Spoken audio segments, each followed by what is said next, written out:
Good afternoon, everybody. Welcome to the NBC Fry Streaming Center. Cincinnati expert and all-around good guy Brad Johansson is joining me in the streaming center today because I want to talk to Brad. I want to learn what I need to know. I'm jumping on the Bengals bandwagon. I've been told that it's okay. Yeah. There's room for plenty. Okay. So I need to know what I need to know, and I bet there's a bunch of Ohioans out there, particularly those of us who grew up in Eastern Ohio or Northern Ohio. What do you know at this point? I know that it has been 30-some years. 33. 33 years, and long-suffering fans have really not only been waiting for a Super Bowl, but just to win a playoff game. Yes. And the Bengals have now won in amazing fashion. In amazing fashion. Yeah. Which would lead you to believe something special is happening. Something special is happening. Yeah, 33 years since they've been there, and they were there twice in the 80s, so 81, 88. And it was like, okay, well, this is going to happen. Both of those times against the Niners, Joe Montana got him in the final seconds.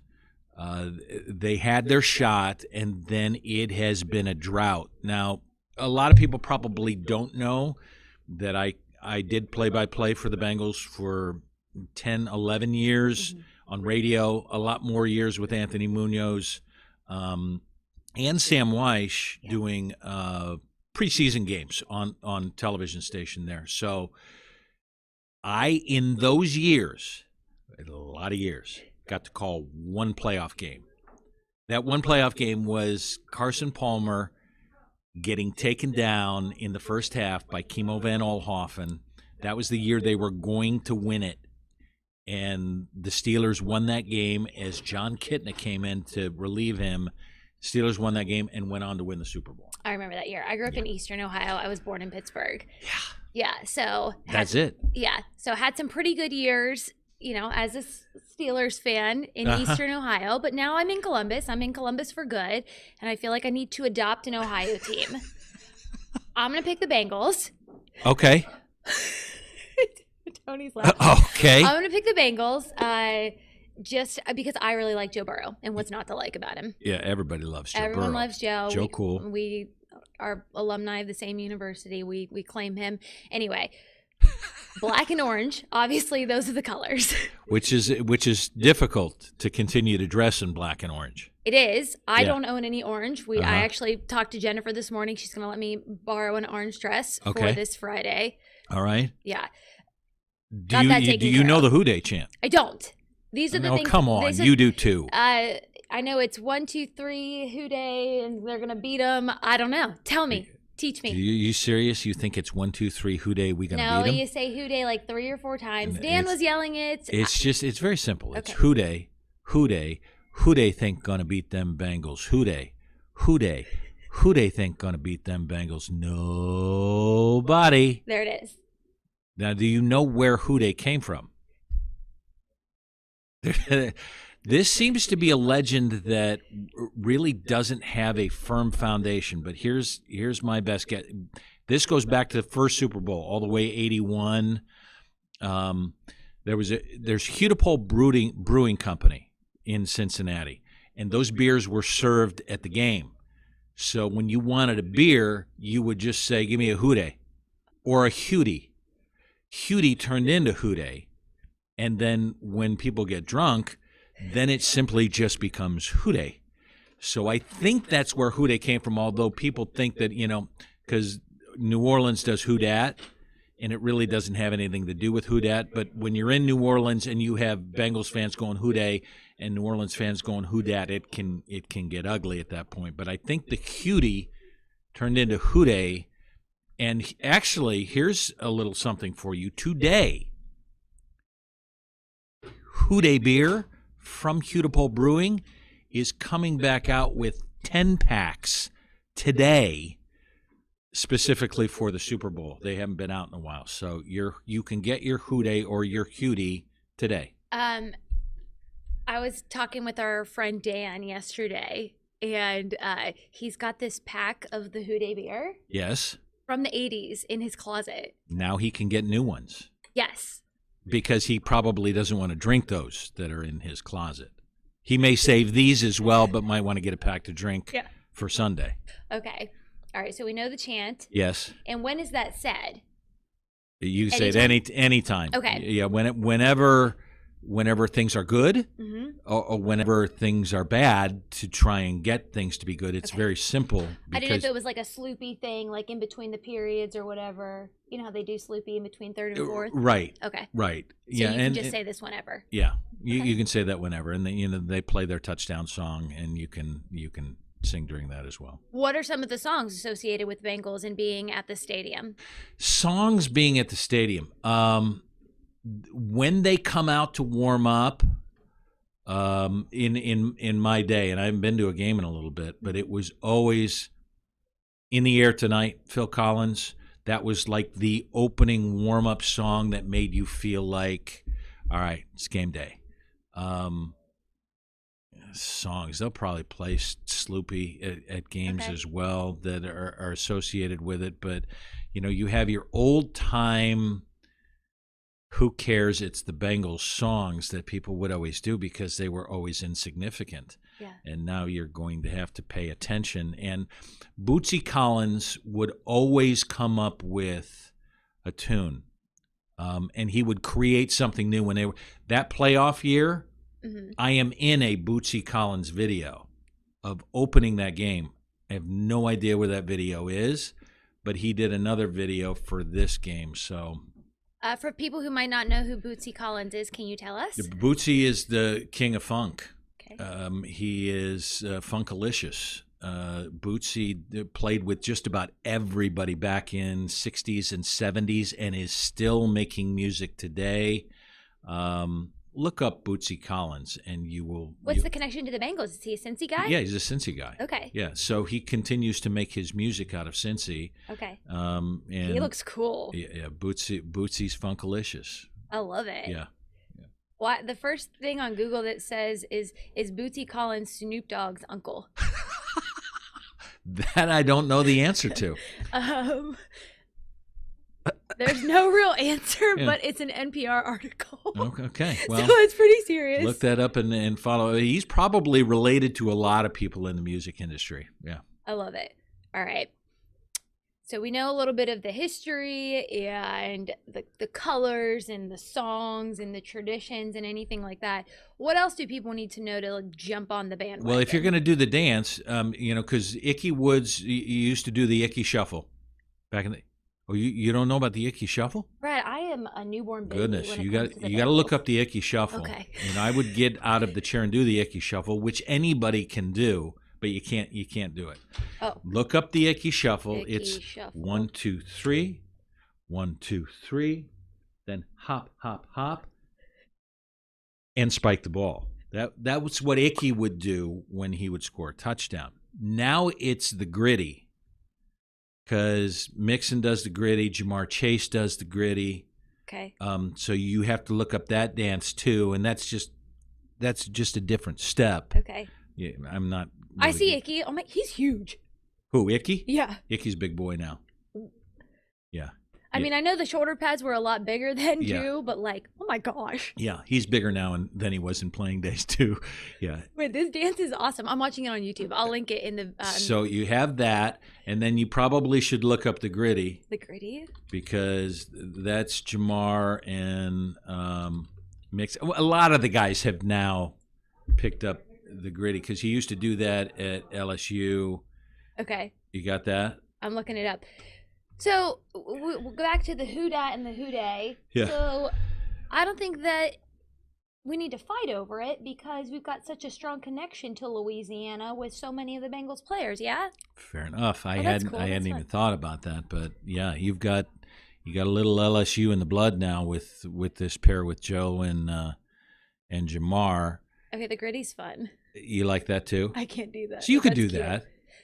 I mean, anybody with any little bit, you don't even have to do it well. You might have to have some Houday beer first. You might. I might. Yes, lubrication always helps a little bit with the dancing. There's no a Brad question Paisley about song about that. You might want to attach that one as well. Yeah. All right. Yeah. I'm trying to think if there's anything else you have to have.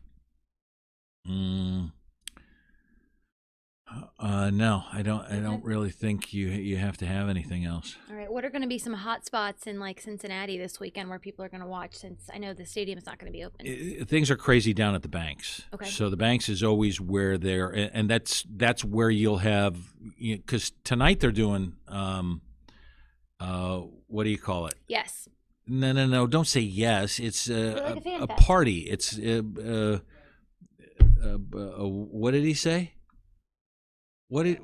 Pep rally? Yeah. Pep rally. Golly, getting old stinks.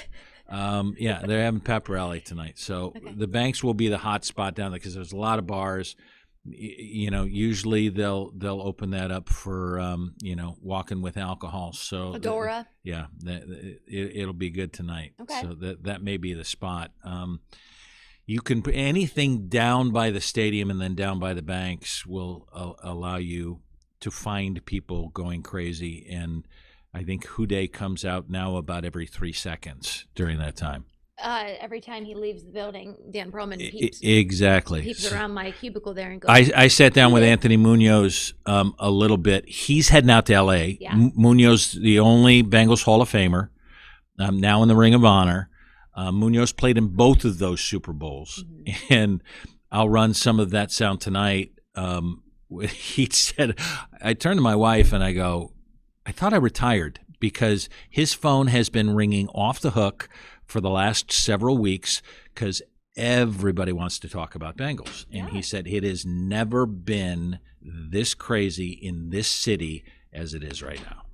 I think it's safe to say that America's kind of pulling for the Bengals. Well, I mean, America likes an underdog, right? Yeah. Are they an underdog, though? They are an underdog, probably 4.5-point underdogs. Not that far. Yeah, I mean, for a Super Bowl, it's not that. Look, the Bengals have shown they can beat any team. Yeah.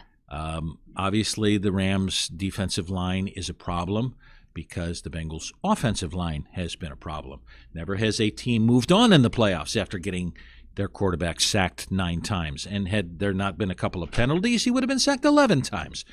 There are issues, but Joe Burrow seems to figure those issues out, and they always seem to figure out the defensive thing in the second half. It's odd for me to actually say that I believe that they will probably win this game. I hope so. Well, yeah. I mean, it'd be crazy. Yeah. But if it's typical Bengals, it will go down to the end, and they won't win the game.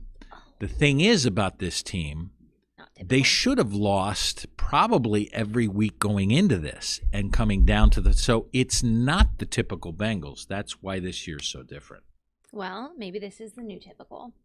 This could be it. Could be a long run. Everybody says that, this could be a long run. Football's tough to keep a same team together. You got to keep Joe Burrow. You got to keep a bunch of these receivers.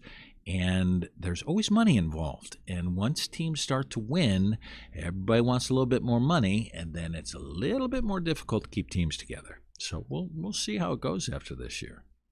I always think, obviously Joe grew up in Ohio, but I always think, to be a professional athlete, and maybe it's like the Ohio girl in me, I would love to play for a team, a town like Columbus, like Cincinnati, where it's or Indianapolis, where it's just Midwestern and friendly. Where it feels small town. It feels small town. But it's a big deal. It is. It's a huge deal. I'll tell you this. Another story. I did a Zoom that I'll run a little bit later this week. I don't know when because I never know when my stuff's going to run. But Andrew Whitworth is the left tackle for the Rams. Andrew played 10 years with the Bengals, close to that, if I'm wrong off that number. And I sat down and Zoomed with them from my home this weekend. And when I say them, Andrew and his wife, Melissa, because she was extremely involved. They got 5 kids. Yeah. And Andrew goes, we were thinking back to Cincinnati and the time we had there. We knew the maitre d' at every restaurant. We knew all the servers' names at every restaurant. And Melissa chimed in and said, and I knew the bartender's name at every restaurant. And it was that kind of thing. We knew everybody. We loved everybody. Still love that city because that time was so great because of how friendly it was. To your point of playing in Cincinnati and feeling like that's your town. Mm-hmm. And now they're out in L.A. and knew nobody. And, they've adopted people and, but nothing's like being in that city where it means everything to the fans. Yeah, for sure. Yeah, because everybody's somebody in like LA or New York or something like that. That's right. And the Rams have always complained about getting fans at their games. So it will be very interesting at SoFi Stadium to see who, because Super Bowls are different and prices are just a touch different. I think gathering of rich people. Yes. I mean, if you're talking about seriously $17,000 to $20,000 for some seats at this game, Anthony was telling me, he goes, I remember my first Super Bowl because I got all my tickets and I gave them, and they were $100 a piece for my Super Bowl tickets. A little different. I know. I think it's kind of annoying. I do.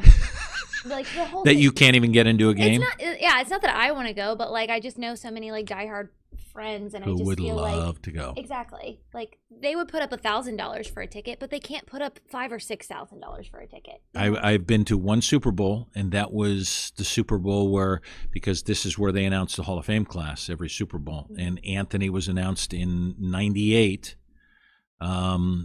And so I got to go cover that Super Bowl because of Anthony's impending induction, and it was in San Diego, which was a great place to have a Super Bowl. Love that. Packers Broncos. Yeah. John Elway, Brett Favre was the Super Bowl, but I could only do it, and we traded off. We only got one seat, so I sat the first half in our seats that were way up in the building, and then I came down and gave it to my photographer, and he went up and sat the second half, and then we worked. That was it. But it was cool. It is cool. Very, very cool. What a cool Super Bowl. I know. That is neat. This one will be fun. I mean, having it out in L.A. in this beautiful stadium and these two teams and a lot of this connection and having a team that just haven't been there in 33 years. The storylines are fantastic, and for media, you drool for storylines, and the Bengals are filled with them. So it's kind of fun. I was seeing the selfies, and you probably too, on Twitter this weekend of the Cincinnati news crews headed out there, and they're taking them like the whole team. There's like 10 of them going out. Yeah, I love it. Yeah, they're spending some money because I mean. Once in a lifetime. Who knows? It could be once in a lifetime. You hope it's not once in a lifetime. Right. But when it's been 33 years, and that's all anybody in Cincinnati is talking about, they're all going. No, I love it. I think it's really cool that the stations are really kind of ponying up and saying, oh, no, we're going. Now, understand, people go, oh, man, you are so lucky to be going. And so much work. And you are. But work trips are like, did I really want to go on this thing? Because you don't sleep, you very rarely eat. You eat poorly. Yeah, and because you're heading to LA, the travel and the ability to get from one place to a next and try and get all of those stories out. Oh, yeah. And then you add an hour special here and an hour special there. And hey, can you, by the way, get up and do a 4 a.m. shot because somebody else wanted? Yeah. It's great. Listen, Colleen and Buzz and I weren't even live in New York. And that was nasty, a grueling 3 days. In August, too. Ooh. But that's what you live for, right? Oh, no, it was amazing. It was amazing. I think Marvin Lewis said, I remember during this time, he goes, this is what you do. You work hard so that you can work some more. Yeah. And that's what you do. That's what we do. Yeah. All right, Brad. Thank you for your expertise. I appreciate it. All right, guys, how to jump on the Bengals bandwagon. I'm going to make a little listicle down below for you as well. I'm going to be talking to Jared periodically throughout the week from Los Angeles as well. So I'm excited. I think I'm ready for the bandwagon. Who day? As soon as I get my orange.